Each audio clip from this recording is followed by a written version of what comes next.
এই চাকরি চুরি না, এরা বউ চুরিতেও উস্তাদ। কালীঘাটের দুর্নীতি বাংলার মানুষ আর মানছে না। দেখুন, বাংলার যে মুখ্যমন্ত্রী তৃণমূল কংগ্রেস 2011-20 মে সরকারে আসে, সেই মুহূর্তে তিনি প্রতিশ্রুতিবদ্ধ হয়েছিলেন বাংলার জনগণের কাছে। প্রত্যেকটা শ্রেণী ধর্ম মত নির্বিশেষে বলেছিলেন পশ্চিমবঙ্গের সংখ্যালঘু মুসলিমদের জন্য 10,000 মাদ্রাসা গ্যারান্টি এবং শিক্ষা, স্বাস্থ্য এবং চাকরি ক্ষেত্রে মুসলিমদের 20% সংরক্ষণ দিবেন। এই সরকার আসার পরে তৃতীয়বার ক্ষমতা পরিপূর্ণ করার পর চতুর্থবার যে এই নির্বাচন 2026-এ, তাতে দেখা যাচ্ছে মমতা ব্যানার্জি একটা প্রতিশ্রুতি পালন করেননি। বরঞ্চ উনি বলেছিলেন বাংলার সংখ্যালঘু মুসলিমদেরকে বাংলায় এসআর হতে দিব না, কিন্তু আমরা দেখছি এসআর হতে দিব না বলে বাংলার মুসলিম সম্প্রদায়ের সঙ্গে ধোঁকাবাজি করেছেন। নিজে রাজ্য সরকারের সমস্ত কর্মচারীকে 250 কোটি টাকা দিয়ে এসআর সম্পন্ন করার পরে উনি সুপ্রিম কোর্টে গিয়ে উকিল সেজে বাংলার মুসলিম সম্প্রদায়ের পাশাপাশি হিন্দু, আদিবাসী প্রত্যেকটা সম্প্রদায়ের মানুষের সঙ্গে ভাওতাবাজি করেছেন। তো সেই জায়গাতে দাঁড়িয়ে বাংলার মানুষ শুধু মুসলিম সম্প্রদায় সরে যায়নি, বাংলার সংখ্যালঘু সম্প্রদায় যেমন আছে, আদিবাসী সম্প্রদায় আছে, নিম্ন পিছিয়ে পড়া সম্প্রদায়ের মানুষও কিন্তু সে সঙ্গে আছে। মমতা ব্যানার্জিকে বাংলার এক কথায় সর্বশেষ যে কথা, ভারতের যারা নাগরিক তারা কিন্তু আর এই বাংলায় পছন্দ করছেন না। আপনি এটা বলছিলেন যে মমতা বন্দ্যোপাধ্যায়ের সরকারের দুর্নীতি সব সেক্টরে, এবং দুর্নীতি একটা বউচুরির ঘটনাও বলছিলেন, কি বলছিলেন কি? মমতা ব্যানার্জির দেখুন, একটা বাচ্চা ছেলেকে, একটা 5 বছরের শিশুকে প্রাথমিক স্কুলে পড়ানো হয়, তখন ওকে এ থেকে ওয়াই জেড পর্যন্ত পড়ানো হয়।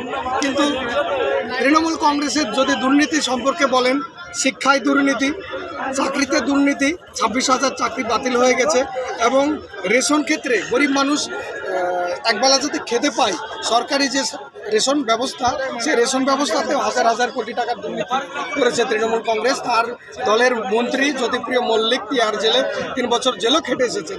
তো এই রকম দুর্নীতির স্তর তো আছেই, পাশাপাশি শোভন চট্টোপাধ্যায়ের মতো একটা নোংরা ব্যক্তি, যে কিনা রাজ্য সরকারের 4-4টে দপ্তর সামলাচ্ছিলেন, তিনি অন্যের একজন স্ত্রী বৈশাখী ব্যানার্জিকে নিয়ে তিনি ঘর সংসার করছেন। সেই রকম একটা নোংরা ব্যক্তিকে অভিষেক ব্যানার্জি তার দলে পতাকা ধরাচ্ছেন। এর চেয়ে দেউলিয়া সরকার, এর চেয়ে নির্লজ্জ সরকার বাংলাতে নেই। এই চাকরি চুরি না, এরা বউ চুরিতেও উস্তাদ। এবং পার্থ চট্টোপাধ্যায়ের মতো একজন শিক্ষামন্ত্রী, যেনার কাছ থেকে বাংলার মানুষ আইডল হিসাবে মানুষ কাজ করবে, তার আদর্শ দেখে মানুষ জীবনযাপন করবে, তো সেই মানুষটাও অর্পিতাকে, তার গার্লফ্রেন্ড অর্পিতা, তার জন্য দেখা যাচ্ছে যে আলাদা আলাদা ব্যবস্থা। তো এই প্রত্যেকটা ক্ষেত্রে আপনি দেখতে পাবেন এরা চাকরি শুধু না, শিক্ষা না, স্বাস্থ্য না, এরা কয়লা না, বালু চুরি না, সড়ক পথের যে দুর্নীতি সেটাও না, এরা প্রত্যেকটা দুর্নীতিতেই জড়িত। অন্যের বউকেও ছাড়ে না এই তৃণমূল কংগ্রেসের প্রথম শ্রেণীর নেতারা। কারো বউ যদি সুন্দর লাগে, কারো কোমরে যদি ভাঁজ থাকে, এদের রাতে ঘুম আসে না, ঘুম আসে না। শুধু সুন্দরী মেয়ে হতে হবে, কোমরে ভাঁজ থাকতে হবে, এই হলো তৃণমূল। তৃণমূলের চরিত্র ফুলের মতো পবিত্র। কালীঘাটের দুর্নীতি বাংলার মানুষ আর মানছে না। এই দুর্নীতিতে জলাঞ্জলি দিতে বাংলার জনগণ ঐক্যবদ্ধ হয়েছে। এখন মানুষ আর ধর্মীয়ভাবে বিভাজন নয়, মানুষের একটাই দাবি, একটাই মানুষের চাওয়া পাওয়া, নাগরিক অধিকার। এসআর নিয়ে যে মানুষের উপরে হয়রানি করা হচ্ছে, সেই এসআর থেকে মানুষকে মুক্তি দিতে হবে। দেশের প্রত্যেক নাগরিককে তার নাগরিক অধিকার সুনিশ্চিত করতে হবে। এবং তৃণমূল কংগ্রেসের যে দুর্নীতি, সেই দুর্নীতিকে বঙ্গোপসাগরে নিক্ষেপ করে বাংলার মানুষ চাইছে একটা স্বচ্ছ, নিরপেক্ষ, ধর্মনিরপেক্ষ এবং নাগরিক অধিকার সুনিশ্চিত করার একটা রাজনৈতিক প্ল্যাটফর্ম। নওগাঁতে 70% মুসলিম ভোটার, 30% হচ্ছে হিন্দু ভোটার।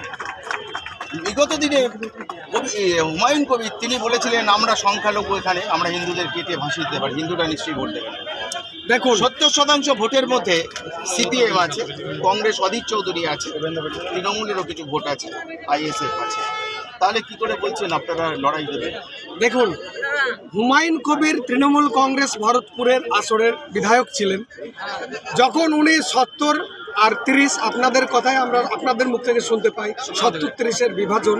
সেই সময় হুমায়ুন কবিরের কথার দৃষ্টিতে কিন্তু তৃণমূল কংগ্রেসের যে সর্বনেত্রী মমতা ব্যানার্জি এবং তৃণমূল কংগ্রেসের সর্বভারতীয় সাধারণ সম্পাদক অভিষেক ব্যানার্জি কিন্তু হুমায়ুন কবিরকে দল থেকে বরখাস্ত করেনি।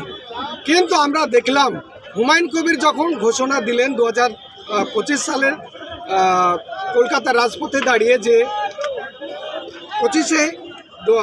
6ই ডিসেম্বর বাবরি মসজিদ নির্মাণ করবেন বেলডাঙ্গায়, তখন কিন্তু বাংলার মুখ্যমন্ত্রী আপনার 4ঠা ডিসেম্বর বহরমপুরে এসে স্টেডিয়াম ময়দান থেকে তার দলের কিছু নেতা মন্ত্রী এবং এই জেলার একজন মন্ত্রী বিধায়ককে কলকাতাতে তৃণমূল ভবনে আপনার ফিরহাদ হাকিমের মাধ্যমে দল থেকে বহিষ্কারের ঘোষণা করেন।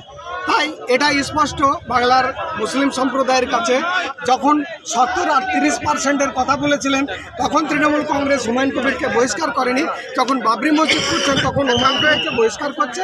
আর প্রথম যেটা কথা হচ্ছে আপনি 70-30% কথা বলছেন, এই কথা হুমায়ুন কবির বলেছে যে বাংলার মুখ্যমন্ত্রী মুর্শিদাবাদ জেলায় অধীর রঞ্জন চৌধুরী এবং আপনার সিপিআইএম যে প্রার্থী ছিলেন মোহাম্মদ সেলিম জঙ্গিপুরের প্রার্থী, সেখানে কংগ্রেস সিপিএম জিতে যাচ্ছে। এই জেলায় 3টি আসনই সিপিএম কংগ্রেস পেয়ে যাচ্ছে। তাই হুমায়ুন কবিরের কাছে আবদার করেছিলেন এবং যথেষ্ট ভরসা রেখে বলেছিলেন যে 70-30%-এর কথা বলে বাংলায় এবং মুর্শিদাবাদের মুসলিমদের মধ্যে বিভাজন সৃষ্টি করে ওখানে তৃণমূল কংগ্রেসকে জিতাও। তাই মমতা ব্যানার্জির কথাতে হুমায়ুন কবির এই কথা বলতে বাধ্য হয়েছিলেন।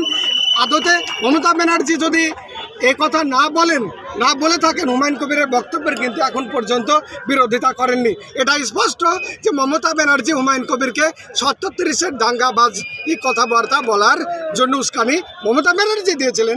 এখানে হুমায়ুন কবিরের কোনো দোষ নেই।